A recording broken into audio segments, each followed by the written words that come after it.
Hello everyone, welcome back to ഒരു കഥ സൊല്ലട്ടുമാസ്. My dear സ്വത്തുകുട്ടികളെ, നമ്മുടെ കുടുംബം ഇതാ 1 മില്യൺ നാഴികക്കല്ല് കടന്നിരിക്കുന്നു. Thank you. കുടുംബം വലുതായി, നിറച്ച് മനുഷ്യന്മാരായി. തീറ്റിപ്പോറ്റാൻ പാടായിരിക്കും. അതുകൊണ്ട് അപ്പൻ അധ്വാനിക്കാൻ പോയതാ. കുറച്ചു കാലം അധ്വാനിച്ച് ഫലഭൂയിഷ്ടമായ ഒരു സിനിമ കൊണ്ടുവരാൻ പോയതായിരുന്നു. അല്പം വൈകിയതിൽ ക്ഷമിക്കുക. ഇന്ന് നമുക്കൊരു ഹൈസ്റ്റ് സിനിമയാണ് കിട്ടിയിരിക്കുന്നത്. ഒരു കൊള്ളയടിപ്പടം. ബുദ്ധിയും വിവരമുള്ളവര് പ്ലാൻ ചെയ്ത് കൊള്ളയടിക്കുന്നത് കണ്ടിട്ടുണ്ടാവും. പക്ഷെ 2 അപരാധ പാപികൾ വേറെ വഴിയില്ലാതെ കൊള്ളയടിക്കാൻ പോയി പാടുപെട്ട് അതിൽ നിന്ന് രക്ഷപ്പെടാൻ വേണ്ടി പാടുപെട്ട് കാണിക്കുന്ന എല്ലാ മണ്ടത്തരവും തൊന്തരവുമായിട്ട് അവസാനം ഈ പണം അവർക്ക് കിട്ടിയോ, അവര് രക്ഷപ്പെട്ടോ എന്നുള്ളതാണ് ഒരു അടിപൊളി കോമഡി ത്രില്ലറായിട്ട് നമ്മൾ ഇന്ന് കാണാൻ പോകുന്നു. കഴിഞ്ഞ വർഷം പുറത്തിറങ്ങിയ ദ ഇൻസ്റ്റിഗേറ്റർ. എന്നാ പിന്നെ സിനിമയുടെ കഥകൾ കേൾക്കാൻ ഇഷ്ടപ്പെടുന്ന നമ്മുടെ കൂട്ടുകാരെല്ലാവരും ചാനൽ സബ്സ്ക്രൈബ് ചെയ്തോളൂ. നമുക്കിപ്പോ ഈ കഥയിലേക്ക് കടക്കാം. ഈ സിനിമയുടെ തുടക്കത്തിൽ ഹീറോ ഒരു സൈക്യാട്രിസ്റ്റ് കൺസൾട്ടന്റിനോട് സംസാരിച്ചുകൊണ്ടിരിക്കുന്നു. കുറേയധികം മനോവിഷമങ്ങളിലൂടെ കടന്നുപോയിക്കൊണ്ടിരിക്കുകയാണ് ഹീറോ. ചിലപ്പോൾ മരിക്കാനൊക്കെ തോന്നിയിട്ടുണ്ടായിരുന്നു. ഈ ട്രീറ്റ്മെന്റ് കൊണ്ടാണ് ആൾ നിലനിന്ന് പോകുന്നത്. ഇപ്പൊ താങ്കൾ എങ്ങനെ ഫീൽ ചെയ്യുന്നു എന്ന് ചോദിക്കും ഡോക്ടർ. ഹീറോ പറയും, എനിക്ക് എന്തൊക്കെയോ മിസ്റ്റേക്കുകൾ പറ്റി ലൈഫിൽ. ചിലതൊന്നും തിരുത്താൻ കഴിയില്ല, പക്ഷേ ചില കാര്യങ്ങൾ ഇനി ചെയ്യാൻ പറ്റും. അപ്പൊ ഡോക്ടർ ചോദിക്കുകയാണ്, നിങ്ങൾ വീണ്ടും സൂയിസൈഡ് ചെയ്യാൻ ശ്രമിക്കുമോ എന്ന്. ഹീറോ പറയും, എന്തായാലും ഇന്നിനി ശ്രമിക്കാൻ പോകുന്നില്ല. ഇന്ന് ഞാൻ മറ്റൊരു ജോലി ചെയ്യാൻ വേണ്ടി പോവാ. അതെന്ത് ജോലിയാണെന്ന് ഡോക്ടർ ചോദിക്കുന്നുണ്ട്. ഹീറോ അതെന്താണെന്നുള്ളത് കഴിഞ്ഞിട്ട് പറയാം, ജോലി കഴിഞ്ഞിട്ട് പറയാന്ന് പറഞ്ഞ് ഇറങ്ങിപ്പോ. ഈ സമയത്ത് 2 റൗഡി തന്തന്മാര് ഏതോ ഒരു മുടിയൻ ചെറുക്കനെ പിടിച്ച് ടോർച്ചർ ചെയ്യുന്നുണ്ട്. നിന്നെ കൊല്ലൂടാന്ന് പറഞ്ഞ് മിരട്ടുക. സംഭവം ഇവർക്ക് വേണ്ടി ആ മുടിയൻ ചെറുക്കൻ എന്തോ ഒരു ജോലി ചെയ്തു കൊടുത്തു. പക്ഷെ ആ ജോലി മൊത്തം കുഴച്ചു വെച്ചോണ്ട് ഇനി ആ വർക്കിന് ആൾക്കാരെ കിട്ടില്ല. ഇവൻ എന്തൊക്കെയോ കുഴപ്പങ്ങളുണ്ടാക്കി. ഇനി ഡാഡിമാരുടെ അടുത്തേക്ക് ആ പ്രത്യേക ജോലിക്ക് ആൾക്കാർ വരുന്നില്ല. ആരെ വിളിച്ചാലും കിട്ടുന്നില്ല. അതുകൊണ്ടാണ് മുടിയനിട്ട് ഇങ്ങനെ കുടയുന്നത്. അപ്പൊ മുടിയൻ ചെറുക്കൻ പറയും, എന്റെ അടുത്തൊരു 2 പേരുണ്ട്, ഞാൻ അവരെ നിങ്ങൾക്ക് തരാം. അവർ ഈ വർക്ക് വൃത്തിയായിട്ട് ഫിനിഷ് ചെയ്യും, എന്നെ വിശ്വസിക്കുമെന്ന് പുള്ളിക്കാരൻ പറയുന്നു, ആ ചെറുക്കൻ. എന്നാൽ ആരാത് അവരെ കൊണ്ടുവരുമെന്ന് ഈ ഡാഡിമാര് പറയുന്നുണ്ട്. അത് കഴിയുമ്പോൾ പടത്തിലെ സെക്കൻഡ് ഹീറോ ആളൊരു കുടിയനാന്ന് തോന്നുന്നുണ്ട്. പുള്ളിക്കാരന്റെ ബൈക്കിൽ തന്നെ പോലീസുകാർ ഊതിയാൽ ആൽക്കഹോൾ ഉണ്ടോ ഇല്ലയോ എന്നറിയുന്ന മെഷീൻ വെച്ചിട്ടുണ്ട്. അതിൽ ഊതി ആൽക്കഹോൾ ഇല്ലെങ്കിലേ വണ്ടി സ്റ്റാർട്ട് ആവും. അണ്ണൻ ഏതു നേരം കുടിയല്ലേ, അതുകൊണ്ട് അയൽ വീട്ടിലെ പയ്യനെ വിളിച്ച് അത് ഊതിപ്പിച്ച് സ്റ്റാർട്ട് ചെയ്യിക്കും. എന്നിട്ട് എടുത്തോണ്ട് പോവാണ്. നേരെ വരുന്നത് ബാറിലേക്ക് തന്നെ. ആ ബാറിൽ കഥയും പറഞ്ഞുകൊണ്ടിരിക്കുമ്പോൾ ബാറിന്റെ ഓണർക്കൊരു ഫോൺ കോൾ വരുന്നു. നമ്മുടെ ചെറുക്കന്റെ കയ്യിൽ ഫോണൊന്നുമില്ല. ഈ ബാറിൽ ഓസിക്ക് വെള്ളം അടിച്ച് അങ്ങനെ ജീവിച്ചു പോവാ. ഈ ഫോൺ വിളിച്ച ആള് ബാറിലെ മുത്തശ്ശനോട് കോബിക്ക് ഫോൺ കൊടുക്കാൻ പറയും. മുത്തശ്ശൻ ഫോൺ കൊടുക്കുമ്പോൾ തന്നെ കോബിയോട് പറയുന്നുണ്ട്, ഈ വിളി എന്തെങ്കിലും കുഴപ്പങ്ങളിലേക്കാണ് നിന്നെ കൊണ്ടുപോകുന്നെങ്കിൽ പിന്നെ നിനക്ക് വേണ്ടി ഞാൻ ഈ ബാറിന്റെ ഡോർ തുറന്നു തരില്ല, മനസ്സിലായല്ലോ, അടങ്ങിയൊതുങ്ങിയിരുന്നു എന്ന് പറയും. കോബി ഫോൺ വാങ്ങിച്ച് സംസാരിക്കുമ്പോൾ എതിർഭാഗത്തുള്ള ആള് എന്തോ ഒരു പ്രത്യേക ജോലി പറഞ്ഞിട്ട് അങ്ങോട്ട് വരാൻ പറയുന്നു. കോള് കഴിയുമ്പം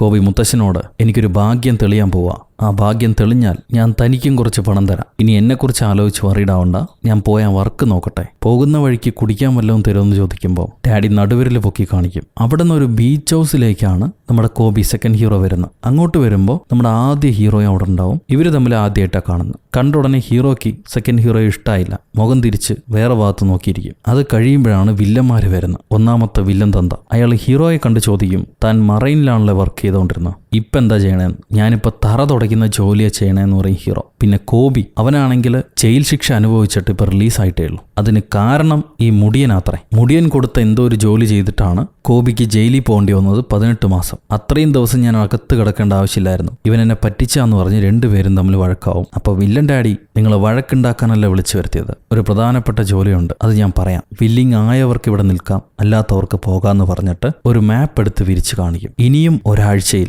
ബോസ്റ്റൺ മേയർക്ക് യാത്രയയപ്പ് കൊടുക്കുന്നുണ്ട്. 4 വർഷത്തിനൊരു തവണയാണ് അവിടുത്തെ ഇലക്ഷൻ. ഇപ്പൊ 4 വർഷം കഴിഞ്ഞു. എല്ലാ 4 വർഷത്തിലും വിജയിക്കുന്നത് ട്രംപിന്റെ മുഖമുള്ള ഒരു മേയറാണ്. അയാൾക്ക് 4 വർഷം കൂടുമ്പോൾ യാത്രയയപ്പ് കൊടുക്കും. ആ വർഷം അയാൾ വീണ്ടും ജയിക്കുകയും ചെയ്യും. 20 വർഷങ്ങളായിട്ട് അയാൾ തന്നെയാണ് ജയിക്കുന്നത്. അന്ന് നൈറ്റ് ഒരു ഇലക്ഷൻ പാർട്ടി ഉണ്ട്. ഇയാൾ ജയിക്കും എന്നുള്ളത് ഉറപ്പാ. അപ്പൊ അന്ന് രാത്രി പാർട്ടിയിൽ പങ്കെടുക്കുന്ന സിറ്റിയിലെ വമ്പൻ തലകൾ അവരുടെ ആവശ്യങ്ങൾക്ക് വേണ്ടിയുള്ള പണം ക്യാഷ് ആയിട്ട് തന്നെ മേയർ ഏൽപ്പിക്കും. ബാങ്ക് ട്രാൻസ്ഫറോ ജിപേയോ ചെയ്തു കഴിഞ്ഞാൽ എവിഡൻസ് അല്ലേ. അതുകൊണ്ട് രേഖകളില്ലാത്ത ക്യാഷാണ് അന്ന് മേയറുടെ ടേബിളിലേക്ക് എത്തുക. ഈ പാർട്ടി നടക്കുന്ന സ്ഥലം ഒരു വാർഫാണ്. ചുറ്റും കടൽ വെള്ളം. അതിന് മോളിൽ കെട്ടിപ്പൊക്കിയ ഒരു കെട്ടിടമാണത്. അവിടേക്ക് രാത്രി പാർട്ടി കഴിഞ്ഞ് രാവിലെ ആകുമ്പോൾ ഒരു ട്രക്ക് വരും. അതിനകത്തായിരിക്കും ഈ ക്യാഷൊക്കെ കൊണ്ടുപോകുന്നത്. അതുവരെയും ക്യാഷ് അവരുടെ ഓഫീസ് ലോക്കറിൽ തന്നെയാണ് ഉണ്ടാവുക. നമ്മൾ ആ പണം അടിക്കുകയാണെങ്കിൽ ഓരോരുത്തർക്കും 10% ഞാൻ തരും, $3 ലക്ഷം. അതിൽ കൂടുതലുണ്ടെങ്കിൽ അത് നിങ്ങൾക്ക് എടുക്കാം. അപ്പൊ കോബി ചോദിക്കും കുറവാണെങ്കിലോ? വില്ലൻ പറയും കുറവാണെങ്കിൽ കുറവ് കിട്ടും, കൂടുതലാണെങ്കിൽ കൂടുതൽ കിട്ടും. 10% എന്നല്ല ഞാൻ പറഞ്ഞത്. അങ്ങനെയാണ് നാട്ടു നടപ്പ്. ഇത് കേട്ട് ഹീറോ പറയും എനിക്ക് $3,24,080 വേണം, അതുണ്ടെങ്കിൽ ഞാൻ ഈ പണിയെടുത്തോളാം. ഇത് കേട്ട് വില്ലൻ പറയും എനിക്ക് 15 ഇഞ്ച് നീളമുള്ള ഒരു സാധനം വേണമായിരുന്നു, പക്ഷെ ദൈവം അതെനിക്ക് തന്നില്ല. നമ്മൾ ആഗ്രഹിക്കുന്നത് എന്തും അങ്ങേര് തരില്ല, ഉള്ളത് കൊണ്ട് തൃപ്തിപ്പെടുക. അത് കേട്ട ഉടനെ ഹീറോ എഴുന്നേറ്റ് പോകും. അത്രയും പണമില്ലാതെ ഞാൻ ഈ ജോലി ചെയ്യില്ല, എനിക്ക് എക്സാക്ട്ലി അതാണ് വേണ്ടതെന്ന്. അപ്പൊ വില്ലൻ ചോദിക്കും കൂടുതലുണ്ടെങ്കിലോ? കൂടുതലുണ്ടെങ്കിൽ നിങ്ങൾ എടുത്തോ, എനിക്ക് ആ പണം മാത്രം മതി. കുറവാണെങ്കിൽ നീ ചോദിക്കുന്ന പണം നിനക്ക് ഞങ്ങൾ തരണം, അതല്ലേ? അതേന്ന് പറയും ഹീറോ. ശരി, ഡീൽ, വന്നിരിക്കുന്നും പറഞ്ഞ് വീണ്ടും ഹീറോയെ വിളിച്ചിരുത്തുന്നു. അത് കഴിഞ്ഞ് വീണ്ടും പ്ലാൻ പറയും. ഇവരൊരു കുഞ്ഞൻ സ്പീഡ് ബോട്ട് എടുത്തിട്ട് നേരെ ഈ വാർഫിനടുത്തേക്ക് പോകും. അവിടുന്ന് പിൻവാതിൽ വഴി, കിച്ചൺ വഴി ഇവർ ആ ബിൽഡിങ്ങിനകത്തേക്ക് കയറുന്നു. പാർട്ടിയൊക്കെ കഴിയുമ്പോൾ കിച്ചണിൽ കുറച്ച് ആൾക്കാരെ ഉണ്ടാവുള്ളൂ. അവരെ കെട്ടിവെച്ചിട്ട് നേരെ ഓഫീസിനകത്തേക്ക് പോകും. അവിടെ ഒരു മുട്ടയുണ്ടാകും കാവലിന്. അയാളെ തോക്ക് ചൂണ്ടി ഭീഷണിപ്പെടുത്തി സേഫിനകത്തൊന്നും പണം എടുക്കുന്നു. വളരെ സിമ്പിൾ. അവർ സെക്യൂരിറ്റിയെ വിളിച്ച് കൂട്ടുമ്പോഴേക്കും പണം എടുത്തു വന്ന് സ്പീഡ് ബോട്ടിൽ കയറി തിരിച്ച് നമ്മുടെ സ്ഥലത്തേക്ക് വരുന്നു. ഇതെന്തായാലും കേസാവില്ല, കാരണം ഇല്ലീഗൽ മണിയാണ്. പണം കയ്യിൽ കിട്ടിക്കഴിഞ്ഞാൽ പിരിച്ചെടുത്ത് 5 പേരും 5 ദിക്കിലേക്ക് പോകണം. പിന്നെ നമ്മൾ ജീവിതത്തിൽ ഒരിക്കലും കണ്ടുമുട്ടുന്നില്ല. മനസ്സിലായല്ലോ? അപ്പൊ ഹീറോ ചോദിക്കും എനിക്കൊരു സംശയമുണ്ട്, ഇപ്രാവശ്യം മേയർ ജയിച്ചില്ലെങ്കിലോ? ചോയ് എന്ന് പറഞ്ഞ ചൈനക്കാരനും ഇലക്ഷന് നിൽക്കുന്നുണ്ട്, അയാൾ ജയിച്ചാലോ? അത് കേട്ട് വില്ലൻ പറയും നിനക്കെന്തുകൊണ്ട് ഇങ്ങനെ വിപരീത ചിന്ത? വർഷങ്ങളായിട്ട് ട്രംപ് തന്നെയാണ് ജയിക്കുന്നത്, അയാൾ തന്നെയായിരിക്കും ഇപ്രാവശ്യം ജയിക്കാൻ പോകുന്നത്. എന്നാൽ നിങ്ങൾ രണ്ടുപേരും കുറച്ചു നേരം പുറത്തു പോയി നിൽക്ക്, ഞങ്ങൾക്ക് ബാക്കിയുള്ള കാര്യങ്ങൾ ഡിസ്കസ് ചെയ്യണമെന്ന് പറഞ്ഞിട്ട് ഇവർ ഹീറോനെയും നമ്മുടെ കോബിനെയും പുറത്തുപോയി വെയിറ്റ് ചെയ്യാൻ പറയും. അപ്പൊ ഹീറോയുടെ നിപ്പും നടപ്പും കണ്ടിട്ട് കോബിക്കൊരു സംശയം, ഇത് തന്റെ ആദ്യത്തെ ജോലിയാണോ എന്ന് കോബി ചോദിക്കും. ഹീറോ അതെ, ഇങ്ങനൊരു ജോലി ഞാൻ ഇതിനു മുമ്പ് ചെയ്തിട്ടില്ല. അപ്പൊ കോബി ഇത്രയും പ്രായം കഴിഞ്ഞ് ഇപ്പൊ പ്രൊഫഷൻ മാറ്റേണ്ട ആവശ്യം എന്താ? അത് കേട്ട് ഹീറോ പറയും എനിക്ക് ഒരു തവണ ഈ ജോലി ചെയ്തേ തീരൂ, അതിനുള്ള ആവശ്യമുണ്ടെന്ന്. ഈ നേരത്ത് അകത്ത് വില്ലന്മാർക്ക് വേറെ പ്ലാനാ. നമ്മുടെ ഹീറോക്കളെ കൊണ്ട് ഇവര് കൊള്ള നടത്തിപ്പിക്കുന്നുണ്ടെങ്കിലും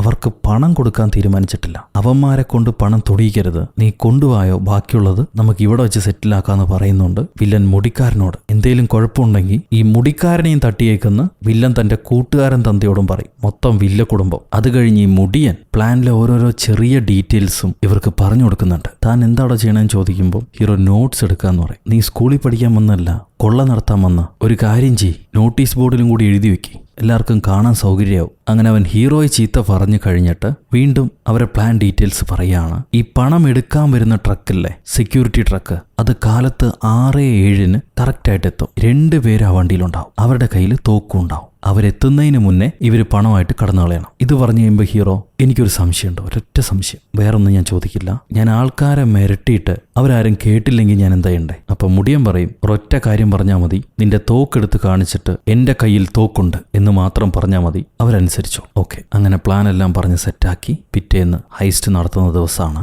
ഇവരൊരു സ്പീഡ് ബോട്ടിൽ 3 പേര് ആ വാർഫ് നോക്കി പോകുന്നു. പോയി വാർഫിനടുത്തെത്തി. പക്ഷെ ഇവരെ ബോട്ട് ഒരു കിടങ്ങിനകത്ത് കുടുങ്ങിപ്പോവും. പിന്നെ അനങ്ങാൻ പറ്റില്ല. ബോട്ടിനകത്തേക്ക് വെള്ളവും കയറി നിറഞ്ഞു. ഇനിയിപ്പോ പണം എടുത്തു കഴിഞ്ഞാൽ തിരിച്ചു പോകാനുള്ള മാർഗമില്ല. അതിന് വേറെ വല്ല വഴിയും കണ്ടുപിടിക്കണം. എന്തായാലും ഇപ്പൊ ഇവര് വെള്ളത്തിലേക്ക് ചാടി ഇറങ്ങി അവിടെ നിന്ന് നീന്തി കരയിൽ കയറി ബിൽഡിങ്ങിനകത്തേക്ക് എത്തിപ്പെട്ടു. ഇനി തിരിച്ചു പോകാനുള്ള വഴിയൊക്കെ ഞാൻ സെറ്റാക്കി തരാമെന്ന് പറയും മുടിയൻ. അങ്ങനെ ഇവർ കിച്ചണിലേക്ക് പോവാണ്. അകത്ത് കടക്കുന്നതിന് മുന്നേ മുഖംമൂടി ധരിക്കും. കയ്യിൽ തോക്കുമെടുത്ത് 3 പേരും മുഖംമൂടിയും ധരിച്ച് ആരും അനങ്ങിപ്പോകരുത്, എല്ലാവരും മൊബൈൽ താഴെ വെക്കൂന്ന് പറഞ്ഞ് കിച്ചണിനകത്ത് കയറി നോക്കുമ്പോഴാണ് ഒരു ട്വിസ്റ്റ്. ഇവര് പ്രതീക്ഷിച്ച് 3-4 പേരല്ലേ, ഒരു 100 പേരുണ്ട് അതിനകത്ത്. ഇവന്മാരാകെ വിറച്ചു പോവും. എന്താ ചെയ്യേണ്ടതെന്നറിയില്ല. ആ കിച്ചണിലെ ജോലിക്കാരും പേടിച്ച് വിറച്ചിരിക്കുക. ഇവന്മാരെ കയ്യിൽ തോക്കുണ്ടല്ലോ. ഉടനെ മുടിയൻ പറയാണ് എല്ലാവരെയും കെട്ടെന്ന്. അപ്പൊ കോബി ചോദിക്കും എത്ര പേരെ? കൊണ്ടുവന്നിരിക്കുന്നത് 3-4 കയറ്, എത്ര പേരെ കെട്ടണം ജീനിയസ്? നിന്റെ അല്ലടാ പ്ലാൻ. അപ്പൊ അവൻ പറയും വാ നോക്കി നിൽക്കാതെ എന്തെങ്കിലും വഴി കണ്ടുപിടിക്കും, ഇവിടെ വരെ ആയില്ലേ. ഉടനെ ഹീറോ എല്ലാവരും നിലത്ത് കിടക്കൂ, നിങ്ങളുടെ മൊബൈലൊക്കെ എടുത്ത് സിങ്കിലേക്ക് ഇടൂ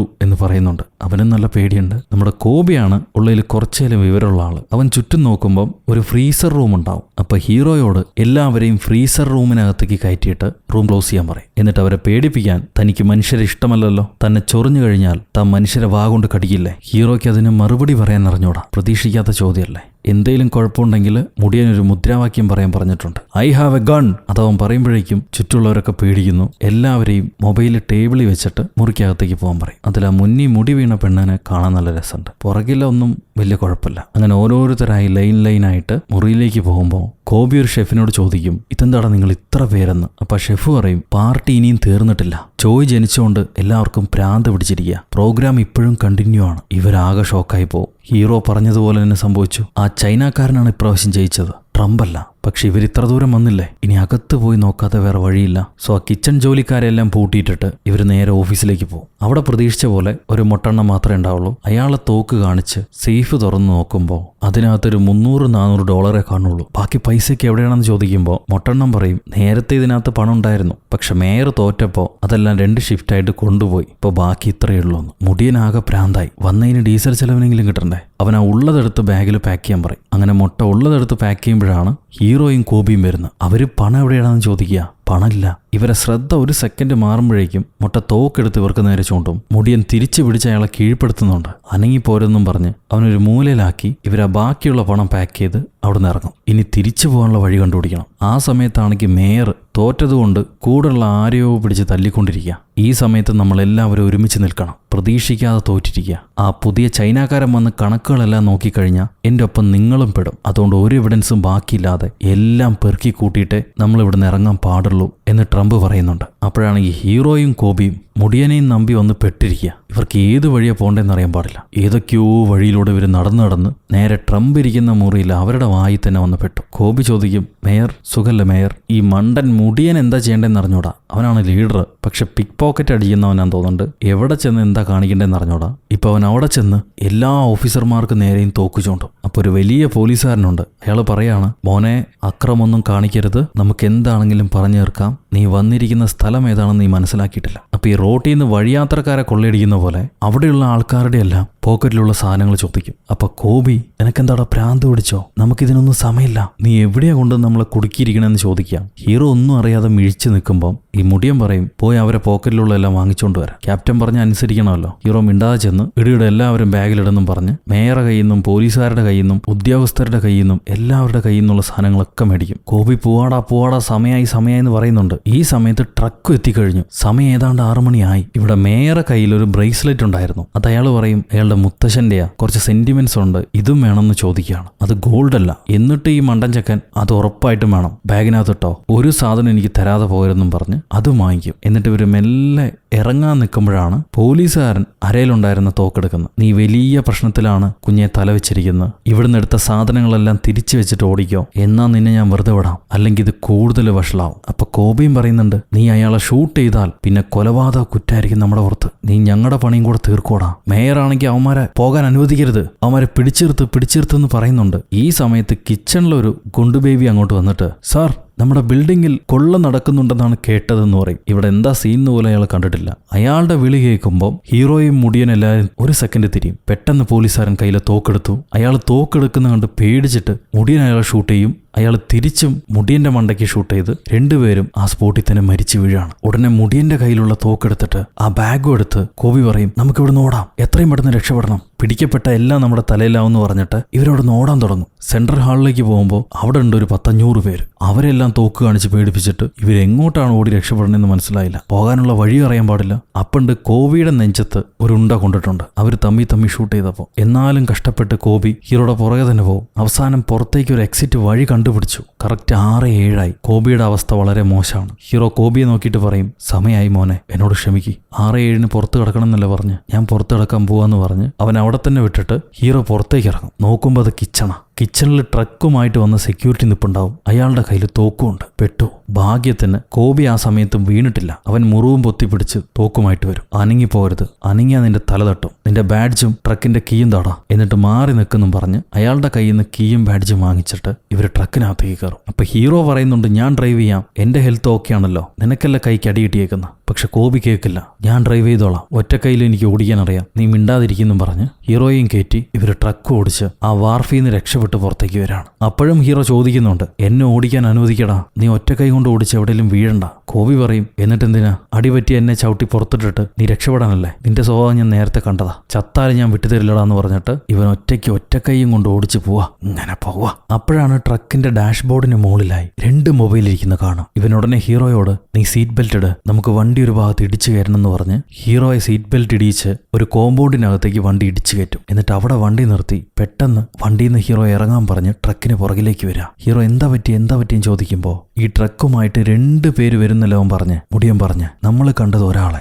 2 പേര് വേണം, 2 മൊബൈൽ ഫോൺ ഉണ്ട് ഫ്രണ്ടിൽ. അങ്ങനെയാണെങ്കിൽ ഒരാൾ ഈ ട്രക്കിനകത്തുണ്ടാവും, ഇപ്പോഴും ഉണ്ടാവണം. ഹീറോ പറയും അതിനുള്ള സാധ്യതയൊന്നുമില്ല, അങ്ങനെയാണെങ്കിൽ വല്ല അനക്കവും വേണ്ടേ, ചിലപ്പോൾ ഇപ്രാവശ്യം ഒരാളെ വന്നിട്ടുണ്ടാവുള്ളൂ. കോബി പറയും അല്ല, 2 പേരുണ്ടാവും. ഒരാളെ ട്രക്കിന് കാവൽ നിർത്തിയിട്ട് മറ്റേ ആള് ചെന്ന് പൈസ എടുത്തോണ്ട് വരും. ഇതിനകത്തിരിക്കുന്നവൻ ഗൺ ലോഡ് ചെയ്ത് വെയിറ്റ് ചെയ്യുന്നുണ്ടാവും, റോങ് ആയിട്ട് ആരെങ്കിലും ഡോർ തുറന്നാൽ ഷൂട്ട് ചെയ്യാൻ വേണ്ടിയിട്ട്. പക്ഷെ ഹീറോയ്ക്ക് അങ്ങനെ തോന്നില്ല. എനിക്കെന്തോ ലക്ഷണം കണ്ടിട്ട് അങ്ങനെ തോന്നുന്നില്ല. നമുക്ക് തുറന്നു നോക്കിയാലോ, അകത്തിനി വല്ല പണവും ബാക്കിയുണ്ടെങ്കിലോ. അപ്പൊ കോബി ആണെങ്കിൽ അകത്താരെങ്കിലും ഉണ്ടെങ്കിൽ കേട്ടോ, ഞങ്ങൾ ഈ വണ്ടി വെള്ളത്തിലേക്ക് ഇറക്കാൻ പോവാ, നീ മുങ്ങിച്ചാവും, ഇപ്പൊ പറയുകയാണെങ്കിൽ നിന്നെ ഇറക്കി വിടാം, ഉണ്ടേ പറയടാ എന്ന് ചോദിക്കുന്നുണ്ട്. ആരും മിണ്ടില്ല. ഹീറോ ആണെങ്കിൽ ഡീസന്റായി വന്ന് കഥകി കൊട്ടിയിട്ട് ആരെല്ലാം ഉണ്ടോ, ആരെല്ലാം അകത്തുണ്ടെങ്കിൽ ഒന്ന് പറയണേ, ഹലോ എന്ന് ചോദിക്കുക. ഒച്ചയൊന്നും ഇല്ലാത്തതുകൊണ്ട് ആരും ഇല്ലടാ, നിനക്ക് തോന്നിയതെന്ന് പറയും. പക്ഷെ കോബി ഉറപ്പായിട്ടുണ്ട്, എനിക്കറിയാം ഇത് തുറന്നാൽ അവൻ നമ്മളെ കൊന്നുകളയും. ഹീറോ പറയും എന്നാ പിന്നെ എനിക്ക് കണ്ടിട്ടേ തീരുള്ളൂ, എന്റെ $32,000 അതെനിക്ക് വേണം. ചിലപ്പോൾ ഇതിനകത്തുണ്ടെങ്കിലോ. അങ്ങനെ വെറുതെ പോകാൻ എനിക്ക് മനസ്സില്ല, നീ പെട്ടെന്ന് തുറക്ക. ഫും. അങ്ങനെ പെട്ടെന്ന് തുറന്നടച്ചു കഴിഞ്ഞാൽ ഒറ്റ സെക്കൻഡിൽ നമുക്ക് കാണാലോ, ഞാൻ മാറി എന്ന് കണ്ടോളാം. ഹീറോ ചാടി വേഗത്തിൽ തെന്നി മാറാനൊക്കെ ട്രെയിൻ ചെയ്യും. എന്നിട്ട് കോബിയോട് പെട്ടെന്ന് തുറന്നടയ്ക്കാൻ പറയാണ്. ഹീറോ 1 2 3 എണ്ണം. കോബി പറയും അങ്ങനെ എണ്ണണ്ട, എണ്ണിയാൽ അവൻ കേൾക്കും. 3 എന്ന് പറയുമ്പോൾ നമ്മൾ ഷൂട്ട് ചെയ്യും. എണ്ണാതെ ആഗ്യം കൊണ്ട് പറഞ്ഞാൽ മതി. ഓക്കെ. ഒച്ചയില്ലാതെ ഹീറോ എണ്ണം. 1. ഒച്ചയില്ലാതെ എണ്ണുമ്പോൾ ഒച്ച ഉണ്ടാവില്ലല്ലോ അല്ലേ. കറക്റ്റ് 3ക്ക് കോബി ഓപ്പൺ ആക്കും. അകത്തുനിന്ന് ഒരാൾ ഷോട്ട് ഗണ്ണ് വെച്ച് പൊട്ടേ എന്ന് വെടിയിക്കുന്നുണ്ട്. ഭാഗ്യത്തിന് നമ്മുടെ ആള് രക്ഷപ്പെട്ടു. പൊന്നെ, ഉണ്ടയൊക്കെ എന്റെ തലയ്ക്ക് അടുത്തൂടെ പോയത്. കൊല്ലുടാന്ന് പറഞ്ഞിട്ട് ഹീറോ ഓടി വരുന്നുണ്ട്. അവനാണെങ്കിൽ അകത്തുനിന്ന് തെറി പറയാ, നിന്റെ അമ്മേനെയും അനിയത്തിനെയും എല്ലാം ഞാൻ കൊന്നു തിന്നൂടാ. ഇവരും തിരിച്ചു പറയും, നിന്റെ തള്ളേനെയും നിന്റെ മുത്തശ്ശിനെയും ഞങ്ങൾ വെറുതെ വിടില്ലടാ, കൊല്ലൂടെ എല്ലാത്തിനെയും. ഇത് പറഞ്ഞുകൊണ്ടിരിക്കുമ്പോൾ തന്നെ കോബി തല കാണിക്കും, ഇവിടുന്ന് ഓടിക്കളയാം നമുക്ക്, ഞങ്ങൾ 3 പേരെ എണ്ണും, തുറന്നു കഴിഞ്ഞാൽ നിന്നെ ഞങ്ങൾ കൊല്ലൂടാ, ഞങ്ങളുടെ കയ്യിലുള്ള മെഷീൻ ഗണ്ണ് വെച്ച് കൊല്ലൂടാ. 1 2 എന്ന് പറയുമ്പോഴത്തേക്കും ഒറ്റ ഓട്ട 2 എണ്ണം. 2 പേടിത്തൂറന്മാരാ. ഈ ട്രക്കിനകത്ത് കുറച്ച് പണമൊക്കെ ഉണ്ട്, അറ്റ്ലീസ്റ്റ് അതെങ്കിലും എടുക്കാൻ ശ്രമിക്കായിരുന്നു. ചത്താലോ എന്ന് പറഞ്ഞ് പേടിച്ചോടിയതാ. എന്തായാലും ആ സെക്യൂരിറ്റിയുടെ കയ്യിൽ കിട്ടാതെ ഇവർ ഓടി രക്ഷപ്പെട്ടു. വഴി കിടക്കുന്ന ഒരു കാറ് കട്ടെടുത്ത് സ്റ്റാർട്ട് ചെയ്തിട്ട് ഇവരത് ഓടിച്ച് എങ്ങോട്ടോ പോവുക. ഇപ്രാവശ്യവും കോബി തന്നെയായിരിക്കും വണ്ടി ഓടിക്കുന്നത്. നീ എന്നെ വിട്ടുപോകുന്ന എനിക്ക് ഉറപ്പുണ്ട്, അത് ഞാൻ സമ്മതിക്കില്ല എന്ന് പറഞ്ഞിട്ട് കോബി തന്നെ വണ്ടി ഓടിക്കും. ഈ സമയത്ത് ഈ കൊള്ള പ്ലാൻ ചെയ്ത ഡാഡിമാരില്ലേ 2 പേര്, അതിൽ താടിക്കാരൻ, 2 പേർക്കും താടിയുണ്ടല്ലോ. ഇപ്പൊ എന്താ ഇയാളുടെ അടയാളം പറയുമോ? കറുത്ത കോട്ടിട്ട മനുഷ്യൻ. അയാൾ ലേശം ബേജാറ് ടീമാ. മേയറിനെ കൊള്ളയടിച്ച പണവുമായി ഹീറോയും കോബിയും കടന്നു കളഞ്ഞു എന്നാണ് ഇയാൾ വിചാരിക്കുക. സംഭവം എല്ലാം കയ്യിൽ നിന്ന് പോയി വലിയ കേസായിട്ടുണ്ട്. സോ ആരെങ്കിലും എന്നെ അന്വേഷിച്ച് വരികയാണെങ്കിൽ ഞാൻ നാട് വിട്ടു പോയി എന്ന് പറഞ്ഞോ, ഞാനൊരു കാര്യം ചെയ്യാം, നമ്മുടെ ഫാം ഹൗസിൽ ചെന്ന് താമസിക്കാം. നീ ഈ കാര്യങ്ങളെല്ലാം ക്ലീൻ ആക്കിയിട്ട് അവന്മാരെ 2 പേരെയും എങ്ങനെയെങ്കിലും കണ്ടുപിടിച്ച് പണം കൈക്കലാക്കണം, എന്നിട്ട് എന്നെ വിളിച്ചാൽ മതി എന്ന് പറഞ്ഞ് കറുകോട്ടൻ അയാളെ ക്യാബിൻ ഹൗസിലേക്ക് പോകും. ഈ സമയത്ത് മേയർ ഒരു വലിയ പോലീസ് താതേനെ വിളിച്ചു വരുത്തുന്നുണ്ട്. അയാൾക്ക് ഈ ടൗണിനെ പറ്റി എല്ലാ വിവരവും അറിയാം. വലിയ റൗഡി പോലീസാ പുള്ളി. മേയർ അയാളോട് പറയും, എന്റെ മുത്തശ്ശന്റെ ബ്രേസ്ലെറ്റ് ഏതോ 2 കിഴങ്ങന്മാർ ഇവിടെ നിന്ന് അടിച്ചുകൊണ്ട് പോയി, അത് എത്രയും പെട്ടെന്ന് എനിക്ക് തിരിച്ചു വേണം, അതിനൊരു പ്രത്യേക മതിപ്പുണ്ടെന്ന് പറയും. അത് കേട്ട ഉടനെ റൗഡി പോലീസ് മറ്റൊന്നും ചോദിക്കാതെ ശരി ബോസ് എന്ന് പറഞ്ഞ് അവിടെ നിന്ന് ഇറങ്ങിപ്പോകും. കൂടുതൽ വിവരങ്ങളൊന്നും അയാൾ ചോദിക്കുന്നില്ല. ഈ സമയത്ത് നമ്മുടെ വില്ലന്റെ വെള്ള ഡാഡി ഇല്ലേ, പുള്ളിക്കാരൻ ഒരു തടിയനെ വിളിച്ചു വരുത്തുന്നുണ്ട്. ആ തടിയൻ ലോക്കൽ ഏരിയയിലെ ഒരു ചെറിയ തഗ്ഗാണ്. പക്ഷെ ലേശം മണ്ടനായതുകൊണ്ട് നമ്മുടെ ഡാഡിമാര് പ്രധാനപ്പെട്ട ജോലിയൊന്നും ഇവന് കൊടുക്കാറില്ല. ഇപ്പൊ ഹീറോനെയും കോബിനെയും കണ്ടുപിടിക്കാനുള്ള ജോലി ഡാഡി ഈ തടിയനെ ഏൽപ്പിക്കും. തടിയന് കോബിയെ നേരത്തെ അറിയാം. ഈ സമയത്ത് കോബി കാർ ഓടിച്ചുകൊണ്ട് ഒരു മഞ്ഞ വീട്ടിലേക്ക് വരുന്നു. ആ വീടിന് മുന്നിൽ കാർ പാർക്ക് ചെയ്യുമ്പം ഹീറോ ഫോൺ എടുത്ത്, ഈ പ്ലാൻ വർക്കൗട്ട് ആയാലും ഇല്ലെങ്കിലും എനിക്ക് എന്റെ പണം കിട്ടണമെന്ന് ഞാൻ പറഞ്ഞിരുന്നു, അതെനിക്ക് കിട്ടിയേ തീരൂ, ഞാൻ ചോദിക്കാൻ പോവാണെന്ന് പറഞ്ഞ് നമ്മുടെ ഡാഡിയെ വിളിക്കും. ഡാഡി ആണെങ്കിൽ ഇവരെങ്ങോട്ടാ പോയെന്നറിയാതെ കൺഫ്യൂസ് ആയിട്ട് നിൽക്കുന്ന സമയം. അപ്പോഴാണ് ഹീറോ വിളിച്ച് പ്രൊജക്ട് ഫെയിലിയറായി, കൂടെ വന്ന സ്കാൽവോ ചത്തുപോയി, കോബിക്ക് ഒരു വെടിയുമേറ്റിട്ടുണ്ട്, ഒരു പോലീസുകാരനും ഡെഡായി, ഇപ്പൊ ഞങ്ങൾ ഹിറ്റ് ലിസ്റ്റിലുണ്ട്, എത്രയും പെട്ടെന്ന് അവർ പിടിക്കും, എന്ത് വന്നാലും വേണ്ടില്ല, എനിക്ക് എന്റെ പണം വേണം, അത് കിട്ടിയേ മതിയാകൂന്ന് ഹീറോ പറയും. അപ്പൊ ഡാഡി ചോദിക്കും നിങ്ങൾ എവിടെയാണെന്ന്. ഇവരൊരു ബീച്ച് ഹൗസിലാണ് ഉള്ളത്. ആ ലൊക്കേഷൻ കറക്റ്റ് ആയിട്ട് ഹീറോ പറഞ്ഞു കൊടുക്കും. അപ്പൊ ഡാഡി നിങ്ങൾ ഒന്നുകൊണ്ടും പേടിക്കണ്ട, അവിടെ തന്നെ കാത്തിരിക്കുകയും ഞാനൊരു ഡോക്ടറെ വിടാന്ന് പറഞ്ഞിട്ട് തടിയനെ അവരെ സ്ഥലം കിട്ടി എത്രയും പെട്ടെന്ന് ചെന്ന് അവരെ ലോക്ക് ചെയ്യുന്നു പറയും. ഈ സമയത്ത് ഹീറോയും കോബിയും കൂടെ ആ മഞ്ഞ വീടിനകത്തേക്ക് കടക്കുന്നു. ഹീറോ ഇതാരാ വീടാന്ന് ചോദിക്കും. അപ്പൊ കോബി പറയും ഇത് മിസ്റ്റർ കെല്ലിയുടെ വീടാ, അയാളാണ് എന്റെ ബാർ നടത്തുന്നത്. അത് കേട്ട് ഹീറോ ചോദിക്കും അപ്പൊ നിനക്ക് ബാറൊക്കെ ഉണ്ടോന്ന്. കോബി പറയാണ് ഏയ് ആ ബാർ അയാളുടെ സ്വന്തമാണ്, ഞാൻ അവിടെ കുടിക്കാൻ പോകുന്നു മാത്രം, എനിക്ക് തോന്നുന്നത് അത് അയാളുടെ ബാറാണെന്നാണ്. ശരിയാണ്, ആ പറഞ്ഞതിലൊരു ന്യായമുണ്ട്. ഇവരങ്ങനെ ആ മഞ്ഞ വീട്ടിൽ കയറി റെസ്റ്റ് ചെയ്യുന്ന സമയത്ത് ഒരു വമ്പൻ ടാങ്കുമായി നമ്മുടെ റൗഡി പോലീസ് നേരെ വെള്ള ഡാഡിയുടെ ബേക്കറിയിലേക്ക് വരുന്നു. പുള്ളിക്കാരൻ എങ്ങനെ കണ്ടുപിടിച്ചതൊന്നും അറിയില്ല. എന്തായാലും ഇങ്ങനൊരു കൊള്ള നടക്കണമെങ്കിൽ അതിനു പുറകെ ഡാഡിമാരുടെ കൈയുണ്ടാവുമെന്ന് പുള്ളിക്കറിയാം. പുള്ളി നേരെ വന്ന് ചോദിക്കുകയാണ്, നിന്റെ ജോലിക്കാരൻ സ്കാൽവോയുടെ ഡെഡ് ബോഡി മേയർ വാർഫിലുണ്ടായിരുന്നു. ഞാൻ കൂടുതലൊന്നും ചോദിക്കുന്നില്ല, എവിടെയാണ് ആ പഴയ ബ്രേസ്ലെറ്റ്? എനിക്കത് മാത്രമാണ് വേണ്ടത്. അത് കേൾക്കുമ്പോൾ വെള്ള ഡാഡി പറയും, എനിക്കതിനെക്കുറിച്ചൊന്നും അറിയില്ല ഫ്രാങ്ക്, എനിക്കും ആ കേസുമായിട്ട് ഒരു ബന്ധമില്ല. നിനക്ക് ചെയ്യാൻ പറ്റുന്നത് ചെയ്തോന്ന് പറയുമ്പോൾ റൗഡി പോലീസ് ഉടനെ കയ്യിലൊരു കമ്പിയെടുത്ത് ഇവരെ ബേക്കറി മൊത്തം അടിച്ചു പൊളിക്കാൻ തുടങ്ങും. ഈ സമയത്ത് ഇവിടെ മഞ്ഞ വീട്ടിലെ ഹീറോ കോബിയുടെ ബോഡി നോക്കുമ്പോൾ ബുള്ളറ്റ് ഇറങ്ങിപ്പോയിട്ടില്ല. എത്രയും പെട്ടെന്ന് അത് ഓപ്പറേറ്റ് ചെയ്ത് പുറത്തെടുക്കണം, അല്ലെങ്കിൽ പഴുത്ത് ചീഞ്ഞ് കോബി വൈകാതെ ഡെഡായി പോകും. അവരെന്തായാലും ഡോക്ടറെ അയക്കാന്ന് പറഞ്ഞിട്ടുണ്ടല്ലോ, നമുക്ക് വെയിറ്റ് ചെയ്യാന്ന് പറഞ്ഞിട്ട് ഈ ബാഗിനകത്ത് ഇവർ ആ ഉദ്യോഗസ്ഥന്മാരുടെ കയ്യിൽ നിന്ന് അടിച്ച സാധനങ്ങൾ ഓരോന്നായിട്ട് എടുത്തു നോക്കും. കുറച്ച് പണം കിട്ടിയിട്ടുള്ളൂ. പിന്നെ 2-3 വാച്ചും പിന്നെ ആ സിൽവർ ബ്രേസ്ലെറ്റും. അതിന് വലിയ പ്രത്യേകത ഉള്ളതായിട്ടൊന്നും ഇവർക്ക് മനസ്സിലാവില്ല. പക്ഷെ അതിന് പുറകിലായി കുറച്ച് നമ്പേഴ്സ് ഉണ്ട്. അത് കോബി നോട്ട് ചെയ്യും. അത് കഴിഞ്ഞിട്ട് ഹീറോയോട് കോബി അവന്റെ കഥ പറയാണ്. ഇവനങ്ങനെ ജന്മനാ കള്ളനൊന്നും ആയിരുന്നില്ല. കോബിയുടെ അനിയൻ ഡ്രഗ്സ് യൂസ് ചെയ്തുകൊണ്ടിരുന്നു. അപ്പോൾ ഈ ഡ്രഗ്സ് വിൽക്കുന്ന ആൾക്കാരനെ ചില ഡീലിങ്ങിന് അനിയനെ ഉപയോഗിച്ചു, ഫ്രീ ആയിട്ട് ഡ്രഗ്സ് കൊടുക്കാൻ വേണ്ടി. അങ്ങനെ ഒരു ഡീല് നടക്കുന്ന സമയത്ത് ഏതോ ഒരു റൗഡി ചെറുക്കൻ കോബിയുടെ അനിയനെ അറ്റാക്ക് ചെയ്ത് ആ ഡ്രഗ്സ് അവൻ്റെ നിന്ന് പറിക്കാൻ നോക്കി. ശരീരം മൊത്തം മുറിവായിട്ട് മരണാവസ്ഥയിൽ ആ ചെറുക്കൻ നിൽക്കുമ്പോൾ കോബി അനിയനെ അറ്റാക്ക് ചെയ്തവനെ ഇടിച്ചിട്ട് കൊന്നുകളഞ്ഞു. അങ്ങനെയാണ് ആദ്യമായിട്ട് അവൻ ജയിലിൽ പോകുന്നത്. അത് കഴിഞ്ഞ് റിലീസായപ്പോൾ മുതൽ ഇങ്ങനെ ചെറിയ ചെറിയ ജോലികൾ ചെയ്തുകൊണ്ടിരിക്കുക. അതെല്ലാം കുടുംബത്തിന് വേണ്ടിയാണ് അവൻ ചെയ്തുകൊണ്ടിരിക്കുന്നത്. ഇത് പറഞ്ഞു കഴിഞ്ഞ് കോബി ചോദിക്കും, തനിക്കെന്താണ് ഈ $32,450 കണക്ക്?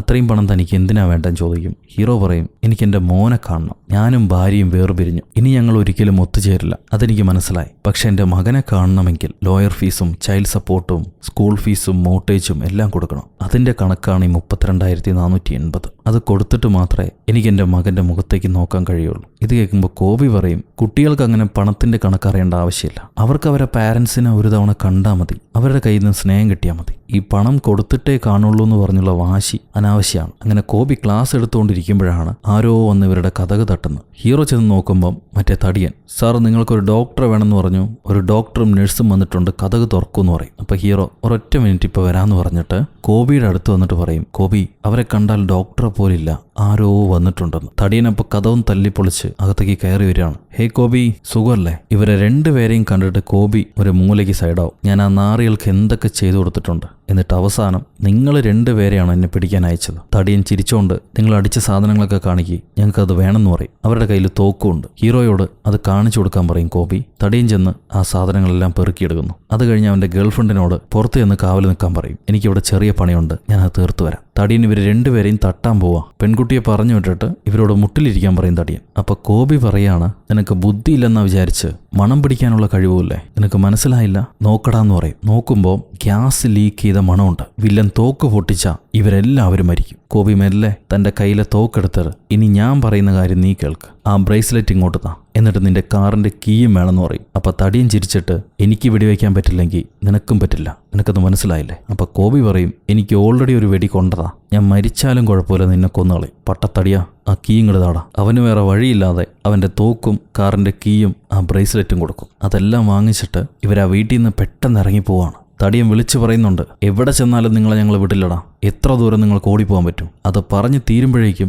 ആ വീട് പൊട്ടിത്തെറിക്കും. തടിയൻ തെറിച്ചു വീണു. അവന്റെ ട്രക്കും എടുത്ത് നമ്മുടെ പിള്ളേർ അവിടെ നിന്ന് എസ്കേപ്പായി. ഭാഗ്യത്തിന് ഗുണ്ടനും ഗേൾഫ്രണ്ടിനും ഒന്നും പറ്റിയിട്ടില്ല. ഈ സമയത്ത് നമ്മുടെ പ്രധാന വില്ലൻ ബ്ലാക്ക് ഡാഡി അങ്ങേര് ക്യാബിൻ ഹൗസിൽ നിന്ന് വൈറ്റ് ഡാഡിക്ക് വിളിച്ച് ചോദിക്കുകയാണ്, എന്താണ് അവിടുത്തെ അവസ്ഥ. വൈറ്റ് ഡാഡി പറയും, പണമൊന്നും നമുക്ക് കിട്ടിയിട്ടില്ല, അവന്മാര് മേയറെ കയ്യിൽ നിന്ന് കൊണ്ടുപോയത് ഒരു ബ്രേസ്ലെറ്റ് മാത്രമാണ്, പക്ഷെ അതുകൊണ്ട് ഉപയോഗമില്ല. ഫ്രാങ്ക് വന്ന് നമ്മുടെ ബേക്കറി എല്ലാം തല്ലിപ്പൊളിച്ച് ആ ബ്രേസ്ലെറ്റ് തിരിച്ചു വേണമെന്ന് പറഞ്ഞു. അത് കൊടുക്കാതെ വേറെ വഴിയില്ല. ഞാൻ അവന്മാരെ പിടിക്കാൻ തടിയനെ വിട്ടു, പക്ഷെ തടിയനും അടികൊണ്ട് ഓടി വന്നിട്ടുണ്ട്. എനിക്ക് എന്താ ചെയ്യേണ്ടതെന്നറിയില്ല. നമ്മൾ എത്രയും പെട്ടെന്ന് നാട് വിടുന്നതായിരിക്കും ബുദ്ധി. ഞാൻ അങ്ങോട്ട് വരാൻ പോവുകയാണെന്ന് വൈറ്റ് ഡാഡി പറയും. ബ്ലാക്ക് ഡാഡി ആണെങ്കിൽ ഭ്രാന്ത് പിടിച്ച പോലെ എല്ലാം തല്ലി പൊളിക്കുന്നുണ്ട്. ഈ സമയത്ത് ഹീറോ കോബീനെയും കൊണ്ട് ട്രക്ക് ഓടിച്ച് നേരെ ബോസ്റ്റണിലേക്ക് വന്നിരിക്കുക. നീ എന്തിനാ ഇങ്ങോട്ട് വന്നേന്ന് കോബി ചോദിക്കുന്നുണ്ട്. നീ കുറച്ചേരം വെയിറ്റ് ചെയ്യ്, ഞാനെല്ലാം സെറ്റാക്കി തരാമെന്ന് പറഞ്ഞ് ഹീറോ നേരെ അവൻ്റെ ഡോക്ടർ അടുത്തേക്ക് വരുന്നു. ഡോക്ടർ, നിങ്ങൾ MDയും കൂടെ പഠിച്ചിട്ടുണ്ടല്ലോ, വളരെ അർജൻറ്റാ, എത്രയും പെട്ടെന്ന് എൻ്റെ കൂടെ വരണമെന്ന് പറയും. ഡോക്ടറാണെങ്കിൽ ഒരു പേഷ്യൻറ്റിനെ അറ്റൻഡ് ചെയ്തുകൊണ്ടിരിക്കുക. ഇപ്പം വരാൻ പറ്റില്ല, കുറച്ച് കഴിയുമെന്ന് പറയുമ്പോൾ ജീവൻ പോണ അപകടമാണ്, എത്രയും പെട്ടെന്ന് വന്നേ തീരൂ, വേറെ വഴിയില്ലല്ലേ, ഞാൻ ചത്ത് കളയെന്ന് പറഞ്ഞ് ഭീഷണിപ്പെടുത്തി അവൻ എങ്ങനെയൊക്കെയോ ഡോക്ടറെ കൊണ്ടുവന്ന് ട്രക്കിൽ കിടക്കുന്ന കോബീനെ കാണിച്ചു കൊടുക്കും. കോബിയുടെ അവസ്ഥ കണ്ട ഉടനെ ഡോക്ടർക്ക് മനസ്സിലായി. അപ്പം ന്യൂസിൽ കണ്ട 2 പേര് നിങ്ങളാണല്ലേ, ഒരു പോലീസുകാരനെ വെടിവെച്ചോ നിങ്ങൾ? ഹീറോ പറയും, ഇല്ല, ഞങ്ങളല്ല വെടിവെച്ചത്, വേറൊരു പ്രാന്തന. ഞങ്ങളത് തടയാൻ നോക്കി, അതാണ് ഇവൻ ഈ അവസ്ഥ പറ്റിയത്. അപ്പോൾ ഡോക്ടർ പറയും, എനിക്ക് നിങ്ങളെ സഹായിക്കാൻ കഴിയില്ല, എമർജൻസിക്ക് വിളിച്ചോ, അവരെന്താന്ന് വെച്ചാൽ വേണ്ടത് ചെയ്തോളൂ, എന്നെ വിട്ടേക്ക്, അല്ലെങ്കിൽ ഞാനും ജയിലിലാവും. അപ്പോൾ ഹീറോ, അവർ വന്നു കഴിഞ്ഞാൽ ചോദിക്കാനും പറയാനും നിൽക്കില്ല, ഞങ്ങൾ അറസ്റ്റ് ചെയ്ത് ജയിലിലാക്കും. എനിക്കാണെങ്കിൽ 1-2 ജോലി ചെയ്തു തീർക്കാനുണ്ട്, ദയവ് ചെയ്ത് എന്നെ സഹായിക്കൂ. ഒരു ചെറിയ പണി ചെയ്താൽ മതി. ആ ബുള്ളറ്റ് പുറത്തെടുത്ത് മാറ്റിവെക്കുക, പിന്നെ തുന്നിക്കെട്ടുക, ഒരു ടേപ്പ് അടിച്ചു തന്നാൽ ഞങ്ങൾ ഞങ്ങളുടെ വഴിക്ക് പൊയ്ക്കോളാം, നിങ്ങൾ ഒരു ശല്യം ചെയ്യത്തില്ല, ദയവ് ചെയ്ത് ഹെൽപ്പ് ചെയ്യൂ. അപ്പോൾ ഡോക്ടർ പറയും, ഞാൻ പറയുന്നത് നിനക്ക് മനസ്സിലായില്ലേ റോണി, അങ്ങനെ ചെയ്താൽ ഞാൻ ജയിലിൽ പോകും. അത് കേട്ട് ഹീറോ, അങ്ങനെയാണെങ്കിൽ ഒരു കാര്യം ചെയ്യാം, ഞാനിപ്പോൾ നിങ്ങളെ എൻ്റെ ഹോസ്റ്റേജ് ആയിട്ട് പിടിച്ചോണ്ട് പോവാണ്. അങ്ങനെ പിടിച്ചോണ്ട് പോയി നിങ്ങളെ ഭീഷണിപ്പെടുത്തി ഇവനെ തുന്നിക്കെട്ടിയാൽ കുഴപ്പമുണ്ടാവില്ലല്ലോ. അവന് ശരിക്കും അടിപെട്ടിട്ടുണ്ട്,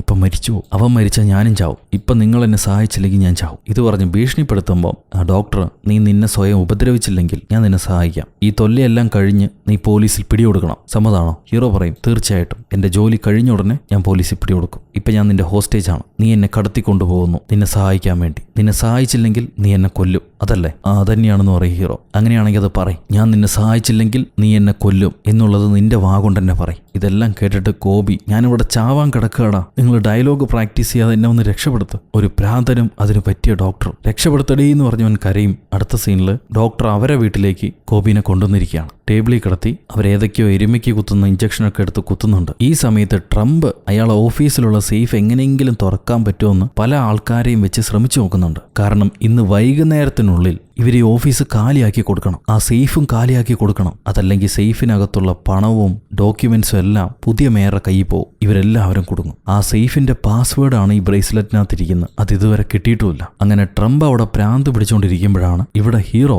കോബിയുടെ ഓപ്പറേഷനൊക്കെ കഴിഞ്ഞപ്പം നമുക്കിനി എത്രയും പെട്ടെന്ന് ഇവിടുന്ന് പോകാം, ഇനി ഡോക്ടറെ ബുദ്ധിമുട്ടിക്കണ്ടെന്ന് പറഞ്ഞ് അവനോട് ഷർട്ട് ഇടാൻ പറഞ്ഞ് ഡോക്ടറെ അടുത്ത് ബൈ പറയാൻ വേണ്ടി അവരെ മുറിയിലേക്ക് വരുമ്പം ഡോക്ടർ പോലീസിനെ ഫോൺ വിളിച്ചുകൊണ്ടിരിക്കാവും. നീ എന്നെ ചതിച്ചോ പെണ്ണേന്ന് ചോദിക്കുമ്പോൾ ഡോക്ടർ പറയും, എനിക്ക് വേറെ വഴിയില്ല, സ്റ്റേറ്റ് പോലീസ് വരുന്നുണ്ട് നെഗോഷിയേറ്റ് ചെയ്യാൻ, നിന്റെ മനോവസ്ഥ ശരിയില്ലെന്ന് ഞാൻ അവരോട് പറഞ്ഞിട്ടുണ്ട്, എല്ലാം വൃത്തിയായിട്ട് നടക്കും, നീ കീഴ്പ്പെടുന്നതാണ് നല്ലത്, നിനക്ക് ഞാൻ പറഞ്ഞ് മനസ്സിലായില്ല, അവർ കണ്ട ഉടനെ ഞങ്ങളെ തട്ടിക്കളയും, നീ ഇങ്ങനെ ചതിക്കരുതായിരുന്നു എന്ന് പറഞ്ഞിട്ട് അവൻ കോബിനെയും വിളിച്ച് ഇവരെ വീടിന്റെ പിൻവാതിൽ വഴി രക്ഷപ്പെടാൻ തുടങ്ങും.